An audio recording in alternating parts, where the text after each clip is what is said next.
Oh God, stamp eternity before my eyes.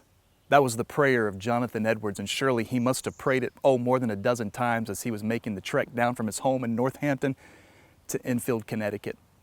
You see, that night he was set to preach a revival meeting in the First Church of Christ in Enfield, Connecticut. For some reason, this particular town had been incredibly stubborn, but yet Edwards and his friend Eleazar Wheelock, they were certain that through the preaching and through much prayer that Enfield could be won. And that's what was setting eternity on his mind as he came into Connecticut that day.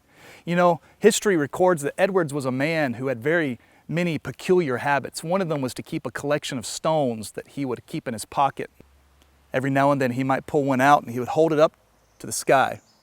And as he did, he'd move it. He was looking at the different colors and the facets of light as it danced around in the prisms of the gem. He's imagining that picture that's painted by John as he talks about the revelation that he had of heaven and the throne room and the different colors and the different gemstones that he saw there in eternity. What was Edwards doing? He was simply setting his mind on eternity. Well, that night, it's exactly what he did as he came into Enfield and he preached that famous message, Sinners in the Hands of an Angry God. Well, I don't have time to tell you that story. I write about the entire night in my new book, Trail of Fire, in chapter 1. I talk about that night as Edwards comes in, and with eternity before his eyes, he sets eternity before Enfield, but not just Enfield. Oh, little did he know that that night was marked for eternity for an entire nation. What might change, my friend, if you and I were to view every single day through the lens of eternity? You know, that's what Edwards was doing when he would take that stone and he would hold it up to his eye. He was changing the lens in which he viewed the world. Everything changed the moment that he began to look at it from a different perspective. What would change if you and I saw tomorrow through the lens of eternity? I wonder how much would change from the way that we lived it today.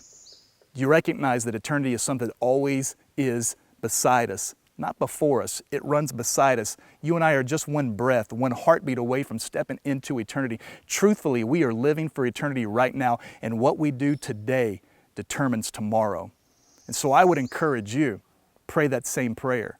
And when the fires of revival touch your life, realize that revival always brings eternity into view. So pray it with me. Pray it right now and say, oh God, stamp eternity before my eyes.